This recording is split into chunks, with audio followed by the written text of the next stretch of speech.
Thank you for allowing Medflight the opportunity to provide important safety information as you interact with our helicopter flight teams at your facility. Your teamwork will help ensure the patient has a smooth transition to or from the aircraft while maintaining your safety. Medflight is a nonprofit, CAMES-accredited critical care transport organization owned by both the Ohio State University Wexner Medical Center and Ohio Health. Our teams transport from almost every hospital in Ohio, working side by side with clinical and security teams on every mission. Helicopter aviation services and operational control are contracted to Medflight through Metro Aviation and Air Methods. Metro Aviation oversees all helicopter operations with the exception of Medflight 7 in Portsmouth, Ohio, which is operated by Air Methods. This video will cover the following topics: different types of helipads, maintaining your helipad, preparation before helicopter arrival, maintaining your safety during helicopter arrival, following flight crew directives, what to know about your specific helipad and hospital, and who to contact at Medflight for more information or training. Helicopters have proven to be an effective means of transporting injured persons from the scene of an accident to a hospital and in transferring patients in critical need of specialized services from one hospital to another. All functional hospital heliports may be as simple as a cleared area on the ground, a dedicated ground-level helipad, or a rooftop helipad system utilized several times a day. No matter which type of helipad your hospital has, certain safety measures apply to all. All helicopter landing areas must have a windsock, a clear path for approach and departure, clear markings, and adequate lighting. You can find detailed helipad information by reviewing the FAA's advisory circular on hospital heliports. If your hospital is in need of a windsock, contact Medflight's Communication Center, known as Medcom. You can also contact Medcom if new obstructions may be in the approach and departure path, like construction cranes or new cell towers.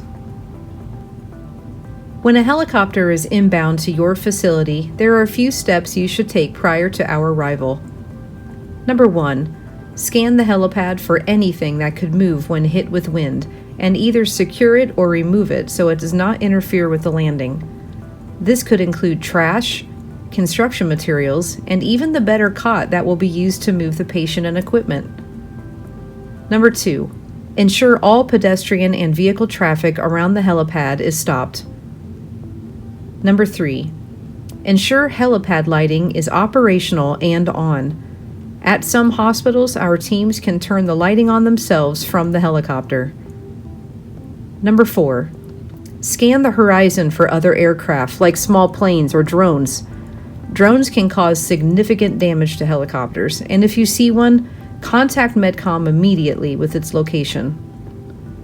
Number 5, locate your helipad's fire extinguishers or suppression system and all egress routes. Number 6, protect your hearing. The noise a helicopter produces on the ground while running can be as loud as a live rock concert. In the Midwest, snow is inevitable and can affect inbound helicopters to your facility. Once a snowstorm has passed, make sure your hospital helipad is clear of snow and ice. Push snow beyond the helipad's perimeter and ensure lighting and safety signage are visible. Rock salt and sand should not be used on helicopter landing surfaces, as they are very corrosive to the mechanical parts on helicopters. Instead, use an aviation-approved ice melt product. Helicopters flying at low levels can create a vertical downwash of air that becomes a surface wind, which will travel along the ground. This is known as rotor wash. These surface winds can exceed 100 miles per hour and can cause decreased visibility if snow is in the landing area. During every season, however, protect people, machinery, and cars while helicopters approach and depart a location, as rotor wash will occur with every flight. Once the helicopter has landed, remain in place where the flight team can see you. This is preferably to the front or the side of the helicopter and at a safe distance. Never go behind a helicopter or to a location where the flight team cannot see you, as this can be extremely dangerous. At Medflight, the pilot will completely shut down the helicopter before approving you to approach. Other flight programs may practice hot loading and unloading, where you are allowed to approach or depart while the blades are still spinning. Either way, wait for the flight crew to direct you before approaching a helicopter. This may be done verbally or with hand signals.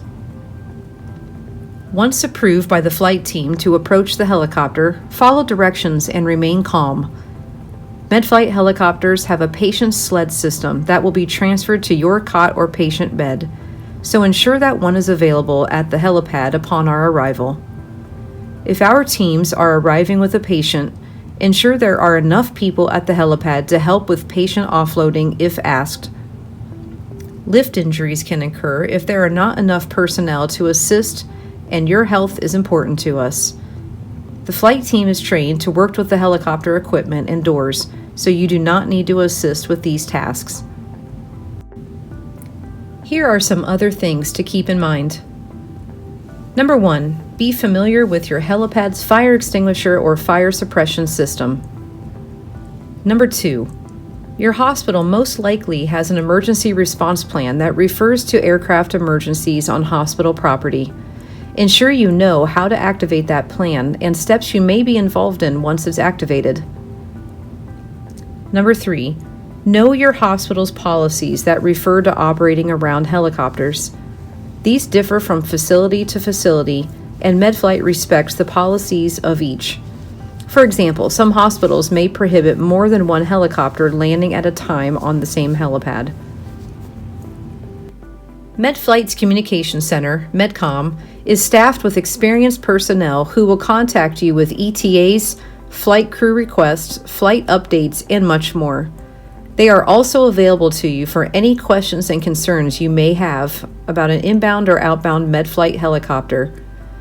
In Central Ohio, Medcom also assists with coordinating hospital arrivals and departures from other visiting air medical programs and can quickly reach those programs' dispatch centers for you if needed. You can reach them by calling 1-800-222-5433. They are available 24 hours a day, 7 days a week.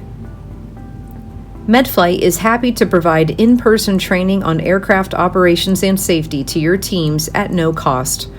To schedule this class at your hospital, visit the Outreach tab on medflight.com and complete the general event form. Medflight also has a dedicated safety officer that is a resource for general questions about helipad safety and more. To contact Medflight's safety officer, call area code 614-734-8042. Thank you for watching this video. We appreciate your willingness to enhance safety and efficiency in the world of air medical transport. You can learn more about Medflight by visiting medflight.com.